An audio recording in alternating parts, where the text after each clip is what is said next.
तहसील headquarter अस्पताल अहमदपुर शर्किया में cardiology ward तजनीन और आराइश के बाद 24 घंटे दिल के मरीजों के लिए ओपन कर दिया गया।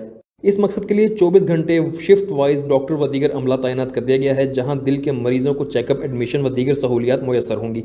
सीसीयू तहसील हेडक्वार्टर अहमदपुर शर्किया में तमाम अमला बराए रास्त doctor Mohammad Arif Ghauri, medical superintendent doctor Salma Saeed, cardiologist doctor Hassan Raza की जेर निगरानी काम करेगा। दिल के अमराज में मुब्तला मरीज सीसीयू अहमदपुर शर्किया से इलाज की सहूलत से फ़ायदा उठा सकेंगे। 3 दिन में 3 हार्ट अटैक के मरीजों को एसके इंजेक्शन लगाया गया, जो पहले सिर्फ विक्टोरिया हॉस्पिटल बहावलपुर से लगाया जाता था। हार्ट अटैक के मरीजों को ये इंजेक्शन लगवाने के लिए बहावलपुर रेफर किया जाता था। इन मरीजों का ये इंजेक्शन अब टीएचक्यू हॉस्पिटल अहमदपुर शर्किया में ही लगाया गया।